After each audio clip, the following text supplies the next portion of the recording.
Assalamualaikum warahmatullahi wabarakatuh. Kembali lagi bersama saya di Bayu Dika Channel. Bagaimana kabarnya Bapak Ibu semua? Semoga hari ini lebih baik daripada hari yang kemarin. Baiklah Bapak Ibu, tahukah Bapak Ibu bahwasannya naskah akademik terkait dengan deep learning atau pembelajaran mendalam kini telah selesai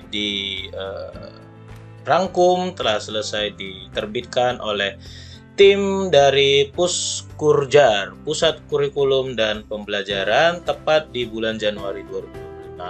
Nah, pada kesempatan ini saya akan berbagi kepada Bapak Ibu terkait dengan naskah akademik ini ya. Nanti naskah akademik ini juga akan saya sertakan link drive-nya di deskripsi video ini sehingga Bapak Ibu dapat mendownloadnya dan berbagi filenya kepada rekan-rekan di sekolahnya gitu ya Bapak Ibu. Nah, di sini memang ada 28 slide, tapi saya akan jelaskan poin-poin intinya agar kita memahami sedikit terkait dengan deep learning atau pembelajaran mendalam ya Bapak Ibu ya. Oke, langsung saja kita masuk ke slide ke-7 ya Bapak Ibu ya. Apa itu pembelajaran mendalam atau deep learning? Nah, definisinya adalah pembelajaran mendalam merupakan pendekatan yang memuliakan dengan menekankan pada penciptaan suasana belajar dan proses pembelajaran berkesadaran atau mindful, bermakna atau meaningful, dan menggembirakan atau joyful. Melalui olah pikir atau intelektual, olah hati etika, olah rasa estetika, dan olahraga atau kinestetik secara holistik dan terpadu. Nah, oke, kita lanjutkan pada slide selanjutnya. Nah, ini adalah pembelajaran mendalam atau deep learning sebagai solusi gitu ya. Pembelajaran mendalam itu menekankan 3 hal: berkesadaran, bermakna, dan menggembirakan, dengan tujuan tadi yang sudah saya bacakan: olah pikir, olah hati, olah rasa, dan olahraga, untuk mewujudkan 8 dimensi profil lulusan. Nah, kita lanjutkan lagi. Di sini ada lagi di slide selanjutnya 8 dimensi profil lulusan itu apa aja. Yang pertama, keimanan dan ketakwaan terhadap Tuhan Yang Maha Esa. Kedua, kewargaan. Ketiga, penalaran kritis. 4, kreativitas. 5 itu selanjutnya ada kolaborasi, 6 kemandirian, 7 kesehatan, 8 komunikasi. Nah, ini adalah profil lulusan. Kalau yang dulu di kurikulum Merdeka itu kita kenal namanya profil pelajar Pancasila, sekarang 8 dimensi profil lulusan. Kalau profil pelajar Pancasila kemarin itu ada 6 ya, sekarang ada 8. Apakah ini nanti saling berkaitan atau saling melengkapi? Mari kita lihat bersama-sama gitu ya Bapak Ibu.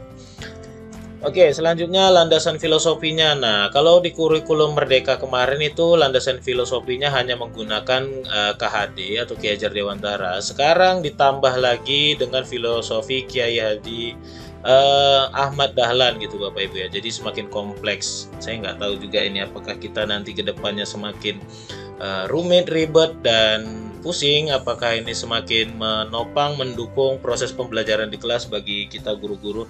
Dan bagi para penyusun juga perlu diingat bahwasannya ini tidak sekedar sistem yang bisa langsung dilempar, diterapkan di kelas. Kita ingat bersama, di kurikulum Merdeka banyak konten kreator dadakan yang joget-joget nggak jelas di kelas dengan mengatasnamakan Merdeka Belajar, Merdeka Mengajar.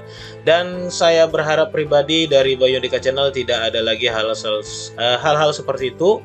Kita wujudkan kurikulum yang berkualitas, pembelajaran yang bermakna sesuai dengan ini ya, landasan filosofisnya ya, agar nggak banyak lagi guru-guru yang aneh-aneh gitu. Saya salah satu konten kreator yang tidak setuju dengan guru yang joget-joget.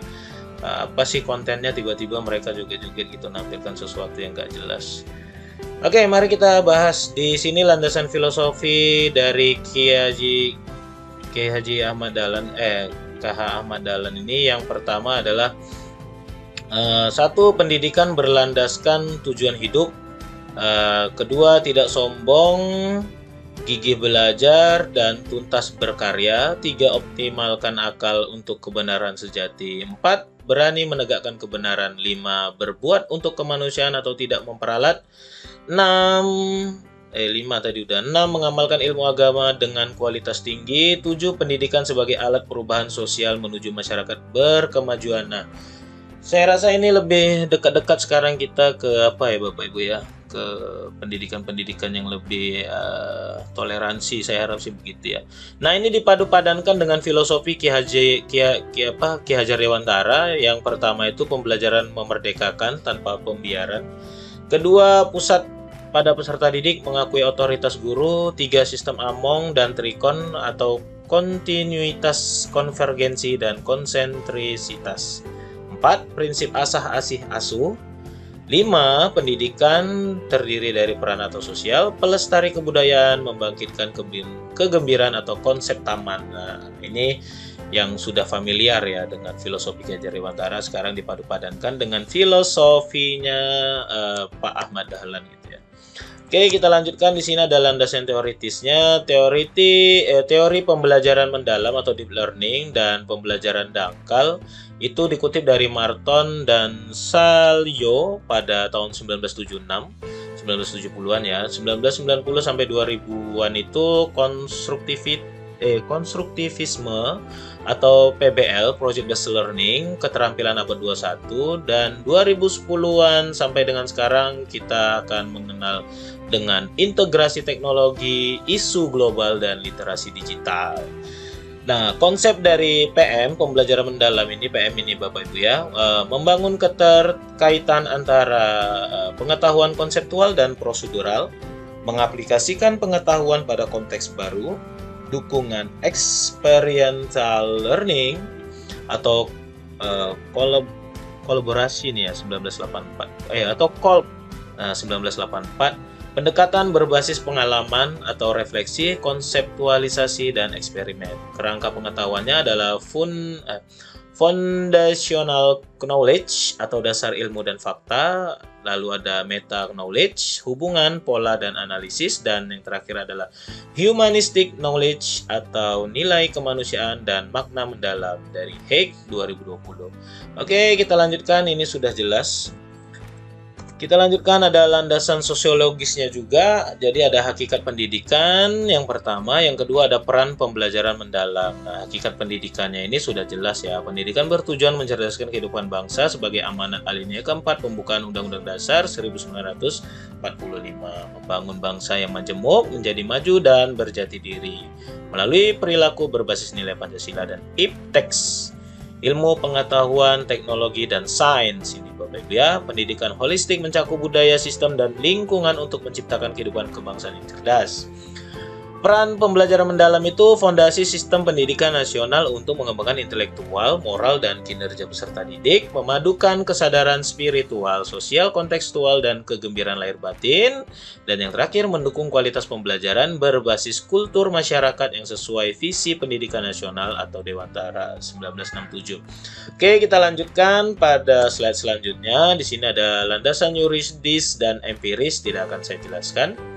Nanti bisa Bapak Ibu baca sendiri, saya akan jelaskan yang poin-poin aja. Nah, ini kerangka kerja dari pembelajaran mendalam atau deep learning ya.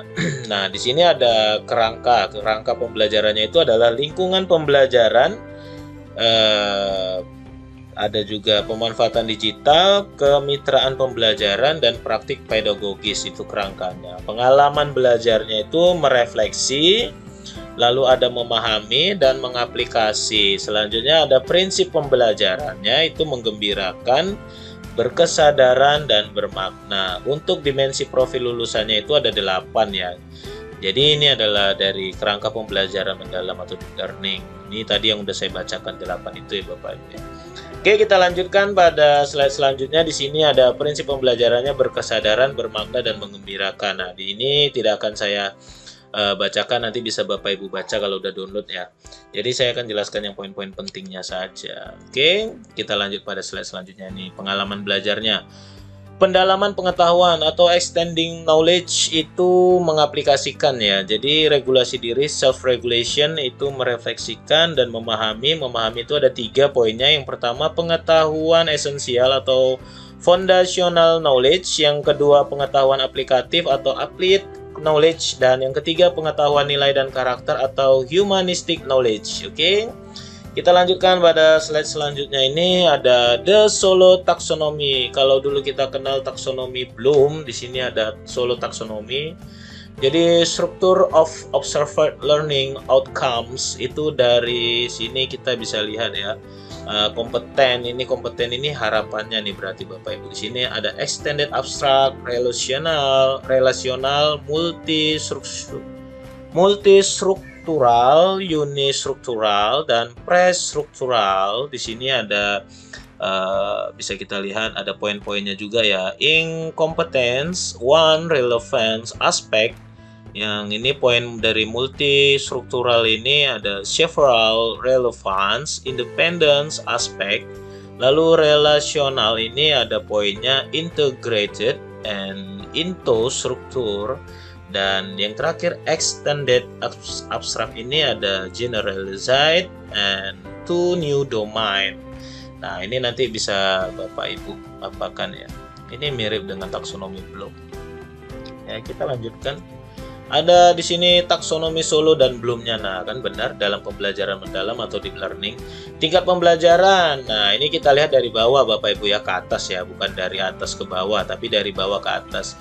Belum berkembang atau incompetence dasar foundation, berkembang developing, cakap secure, and unggul excellence. Jadi pembelajaran mendalam itu sekarang masuk di dua teratas Bapak Ibu ya, cakap atau secure dan unggul atau excellence. Jadi untuk pembelajaran mendasar atau pembelajaran dasarnya ini ada 3, belum berkembang, dasar, dan berkembang. Sekarang kita ada di tahap atas pembelajaran mendalam. Nah, taksonomi solonya apa untuk pembelajaran mendalam atau deep learning ini? Yang pertama berpikir abstrak yang mendalam, kedua relasional. Untuk taksonomi Bloomnya ini mencipta dan mengevaluasi ini C5 saya kalau nggak salah ya, C paling tinggi ya. Menganalisis dan menerapkan. Pengalaman belajar, pembelajaran mendalamnya adalah siswanya nanti mampu merefleksikan dan siswa nanti mampu pada tahap cakap ya. Untuk tahap cakap siswa mampu mengaplikasikan gitu ya. Untuk deskripsinya itu kita lihat yang di unggul, nanti siswa atau murid dapat memperluas dan menerapkan ide. Kalau cakap itu menghubungkan ide-ide. Jadi diharapkan ke depan nanti kita akan bertahan di 2 ini ya. Ada yang pertama cakap, yang kedua itu adalah unggul gitu ya. Nah, oke, jadi Bapak Ibu nanti bisa baca-baca ini juga ya. Saya akan jelaskan yang dasar-dasar aja gitu ya. Nanti Bapak Ibu bisa memahami lebih dalam lagi gitu. Nah, di sini selanjutnya saya akan jelaskan kepada Bapak Ibu terkait dengan pengalaman belajarnya gitu ya. Pengalaman belajarnya itu ada 3, memahami, mengaplikasikan, dan merefleksikan. Nah, di sini untuk memahami, tahap awal peserta didik untuk aktif mengkonstruksi pengetahuan agar dapat memahami secara mendalam konsep atau materi dari berbagai sumber dan konteks. Nah, pengetahuan pada fase ini terdiri dari pengetahuan esensial atau foundational knowledge, pengetahuan aplikatif, applied knowledge, dan pengetahuan nilai dan karakter atau humanistic knowledge. Selanjutnya untuk mengaplikasikan, murid nanti memiliki pengalaman belajar yang menunjukkan aktivitas peserta didik, mengaplikasikan pengetahuan dalam kehidupan secara kontekstual. Pengetahuan yang diperoleh oleh peserta didik melalui pendalaman pengetahuan atau extending knowledge. Untuk merefleksikan yang ketiga ini, proses di mana peserta didik mengevaluasi dan memaknai proses serta hasil dari tindakan atau praktik nyata yang telah mereka lakukan. Tahap refleksi melibatkan regulasi diri atau self-regulation sebagai kemampuan individu untuk mengelola proses belajarnya secara mandiri, meliputi perencanaan, pelaksanaan, pengawasan, dan evaluasi terhadap cara belajar mereka. Oke, kita lanjutkan pada slide selanjutnya. Di sini ada kerangka pembelajarannya terdiri dari praktik pedagogis, lingkungan pembelajaran, pemanfaatan teknologi digital, dan kemitraan pembelajaran. Nah, praktik pedagogisnya perlu kita lihat. Di sini ada strategi mengajar yang dipilih guru untuk mencapai tujuan belajar dalam mencapai dimensi profil lulusan. Itu untuk mewujudkan pembelajaran mendalam, guru guru berfokus pada pengalaman belajar peserta didik yang autentik, artinya yang asli Bapak Ibu ya, tidak dibuat-buat gitu ya, sesuai dengan keadaan nyata. Mengutamakan praktik nyata itu selaras mendorong keterampilan berpikir tingkat tinggi atau HOTS gitu ya, dan kolaborasi gitu, HOTS and collaboration. Lingkungan pembelajarannya adalah lingkungan yang menekankan integrasi antara ruang fisik, ruang virtual, dan budaya belajar untuk mendukung pembelajaran mendalam. Ruang fisik dan virtual dirancang secara fleksibel sebagai tempat yang mendorong kolaborasi, refleksi, eksplorasi, dan berbagi ide, sehingga dapat mengakomodasi berbagai gaya belajar peserta didik dengan optimal gitu ya. Jadi ini mungkin akan tambah kerjaan Bapak Ibu, jadi silakan sabar-sabar dulu untuk memahami terkait dengan e-learning ya. Pemanfaatan teknologi digital. Pemanfaatan teknologi digital ini kita masuk pada poin ini Bapak Ibu ya. Juga memegang peran penting sebagai katalisator untuk menciptakan pembelajaran yang lebih interaktif, kolaboratif, dan kontekstual. Tersedianya beragam sumber belajar yang menjadi peluang menciptakan pengetahuan yang bermakna pada peserta didik. Oke, pahamilah Bapak Ibu ke depan banyaklah pemanfaatan teknologi digital. Jangan cuma ngajar dari spidol ke papan tulis gitu. Mungkin ini harapannya ya. Tapi yang perlu diperhatikan juga adalah kelengkapan sarana prasarana di sekolah agar menjadi perhatian dari Kemendikdasmen ya. Bagaimana sekolah dapat memenuhi agar dapat mendukung deep learning ini pembelajaran mendalam. Nah, sebenarnya guru-guru itu tidak pusing ya. Kita guru-guru itu mau mengikuti apapun permintaan dan kemauan dari pusat. Tapi yang terpenting adalah bagaimana satuan pendidikan itu dapat memenuhi kebutuhan kita untuk ke depan proses pembelajaran yang efektif gitu. Jadi perlu ada evaluasi dan pantauan agar guru-guru itu tidak pusing bagaimana mengajar dan mengajar gitu ya. Sehingga kita tidak banyak dituntut, tapi bagaimana menuntut kita juga dapat dipenuhi gitu untuk kebutuhan kita gitu ya. Ini ada kemitraan pembelajaran yang keempat. Kemitraan pembelajaran atau learning partnership membentuk hubungan yang dinamis antara guru, peserta didik, orang tua, komunitas, dan mitra profesional. Pendekatan ini memindahkan kontrol pembelajaran dari guru saja menjadi kolaborasi bersama gitu ya. Oke, kita lanjut pada slide selanjutnya. Di sini Bapak Ibu ada elemen ekosistem. Di sini Kemendikdasmen akan langsung kepada Dinas Pendidikan baik kabupaten kota dan provinsi. Selanjutnya dari Dinas Pendidikan kabupaten kota dan provinsi akan turun pada satuan pendidikan. Di sini ada lagi dua unsur. Unsur yang pertama keluarga dan masyarakat, yang selanjutnya adalah teknologi digital, media, dan mitra profesi dan Dudika. Dudika ini dunia industri dan dunia kerja gitu Bapak Ibu. Di sini ada guru dan siswa. Guru dan siswa itu akan terakumulasi atau terkolaborasi dalam kurikulum, pembelajaran, dan asesmen, dan perlu dukungan dari keluarga serta masyarakat. Tentunya juga dengan sarana prasarana seperti teknologi digital, media, dan mitra profesi dan Dudika tadi Bapak Ibu ya. Selanjutnya kita lihat di sini ada transformasi peran guru dalam ekosistem pembelajaran mendalam. Nah, kalau dulu guru itu di bawah ya, guru selanjutnya kepala sekolah, pemerintah daerah, dan pemerintah pusat. Sekarang guru sebagai aktivator, makanya guru di atas dibalik. Sebenarnya dibalik disamain, sama sih sebenarnya. Tergantung bagaimana nanti satuan pendidikan dan guru di satuan pendidikan itu serta dukungan-dukungan ya agar ini bisa terwujud. Karena guru sebagai kolaborator dan guru sebagai kultur builder itu juga butuh dukungan, tidak hanya tuntutan tapi dukungan gitu ya. Jangan cuma dituntut tapi dukungan nggak ada, bagaimana guru mau berkembang gitu ya. Dikasih pelatihan tapi sarana prasarana tidak dipenuhi. Nah, ini mungkin salah satu bentuk daripada suara Bapak Ibu guru di Indonesia yang bisa saya bantu dari channel saya gitu ya. Selanjutnya tahapan implementasi daripada pembelajaran mendalam atau deep learning. Pertama, nah ini Bapak Ibu, kita masuk kepada poin ini, poin pentingnya ya. Pertama, sosialisasi pembelajaran mendalam kepada semua pemangku kepentingan. Kalau sudah, kita lanjut ke tahap 2. Poin 2-nya adalah identifikasi dan pemenuhan kebutuhan sumber daya, mulai dari guru, satuan pendidikan, sumber belajar, dinas pendidikan, dan lain-lain. Nah, poin 2 ini saya harapkan dapat benar-benar dipetakan secara benar-benar gitu ya pemetaannya, analisisnya secara analisis mendalam berdasarkan SWOT gitu ya. Jadi lebih kena gitu kebutuhannya, dan jangan lupa libatkan guru-guru juga, ditanyain gitu kebutuhannya apa gitu ya. Yang ketiga, uji coba dalam lingkup terbatas. Nah, ini uji coba dalam lingkup terbatas mungkin dalam lingkup daerah-daerah yang mungkinnya akan ditentukan dulu ya. Nanti kalau sudah berhasil, cakupannya akan disebarluaskan lagi, akan makin diperlebar gitu ya, makin kena sampai akhirnya nanti bersifat nasional gitu.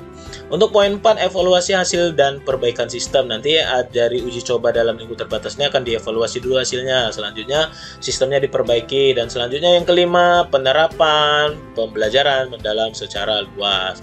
Yang keenam, refleksi dan tindak lanjut untuk perbaikan selanjutnya. Saya harap ini tidak hanya tulisan tapi dapat terus terfasilitasi lah Bapak Ibu. Jadi jangan hanya ini naskah akademik yang udah jadi, nyatanya lempar-lempar kayak dulu ya kurikulum merdeka tuh ya. Nah, rekomendasi strategis. Di sini kita lihat poin pertama, penetapan pembelajaran mendalam sebagai fondasi utama dalam peningkatan proses dan mutu pembelajaran. Oke.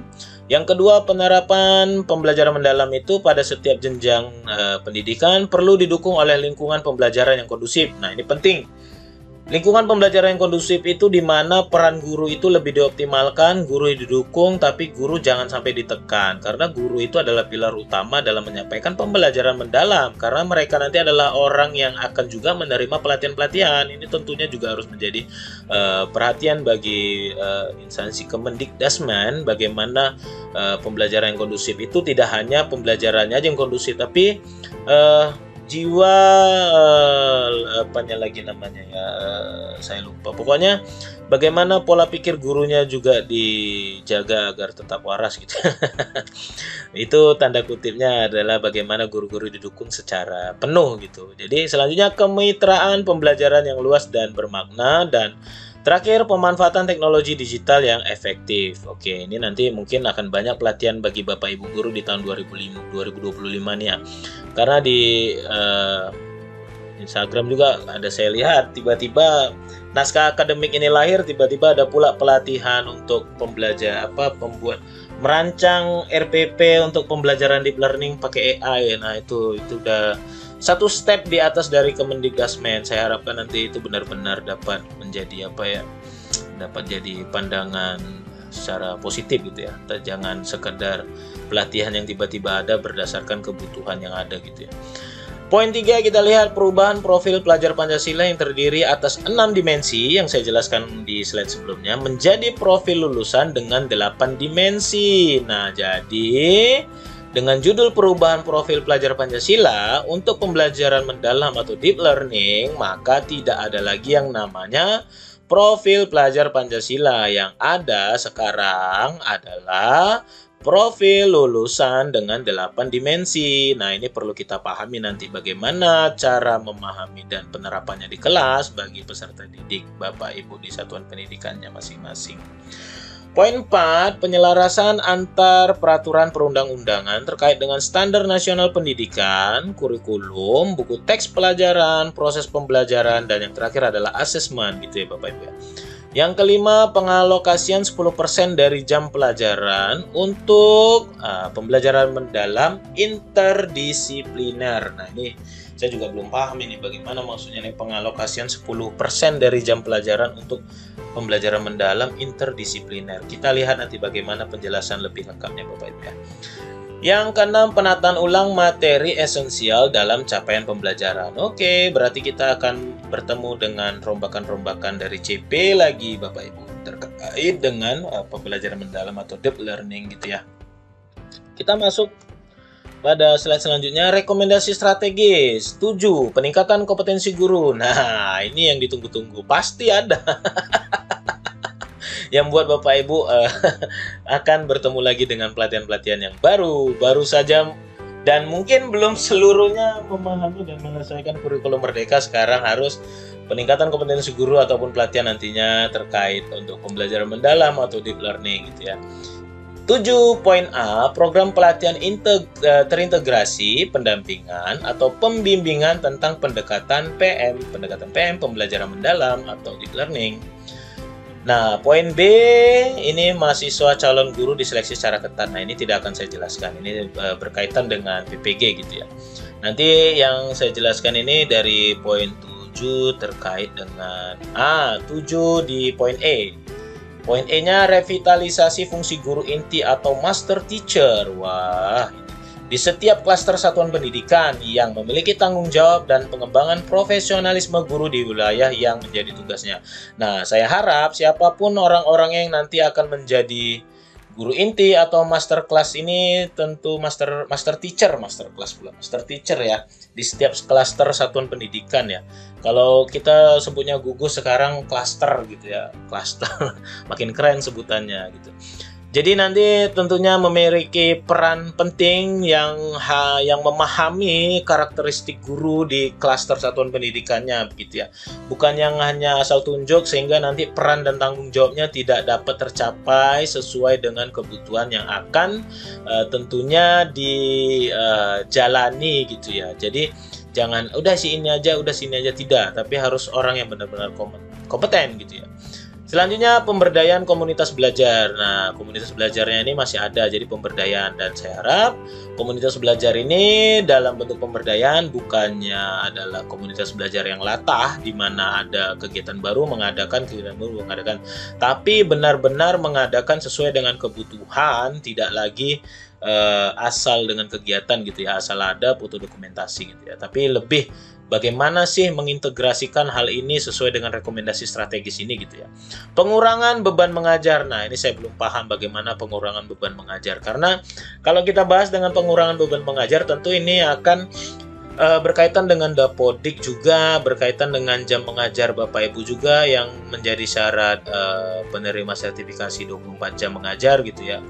24 jam mengajarnya. Jadi apakah ini bagaimana nanti kita lihat juga ke depannya. Oke, kita lanjut kepada slide selanjutnya. Di sini dari lanjutan tadi ya, rekomendasi strategisnya ya poin 8, penyiapan dan peningkatan kapasitas kepemimpinan kepala sekolah dalam membangun budaya belajar dan budaya mutu.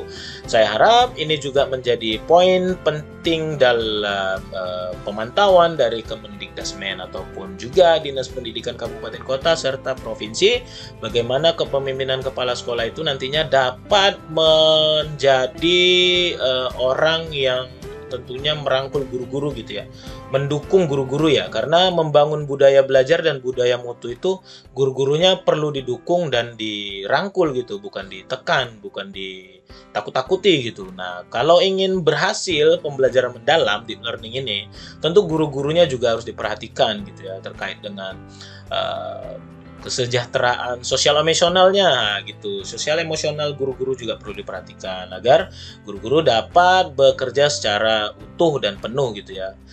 Selanjutnya poin 9, peningkatan kapasitas supervisi pengawas sekolah, penilik dalam proses pendampingan, pembinaan dan pengembangan kompetensi guru. Oke, kita tunggu poin yang ini. 10, penyusunan buku guru dan buku siswa. Berarti kemungkinan akan ada lagi buku guru dan buku siswa yang baru. Jadi buku guru dan buku siswa yang kurikulum merdeka sepertinya tidak akan digunakan lagi, karena di sini ada poin penyusunan buku guru dan buku siswa. Oke, buku guru dan buku siswa baru. Mari kita tunggu. Poin 11, pemanfaatan teknologi digital dalam implementasi pembelajaran mendalam di sekolah. Kalau dulu IKM, sekarang IPM. Dulu implementasi kurikulum merdeka, sekarang implementasi pembelajaran mendalam di sekolah ya. Pemanfaatan teknologi digital dalam implementasi PM. Oke, bersiaplah para Bapak Ibu guru. Manfaatkan teknologi digital dalam implementasi pembelajaran mendalam ya. Jadi kalau Bapak Ibu yang nanti kurang memahami teknologi digital, nanti di sini di channel saya juga akan saya bantu jelaskan. Ada juga beberapa video dari channel saya ini terkait dengan teknologi digital. Jadi Bapak Ibu kunjungi saja channel saya, nanti scroll ketemu lah itu ya.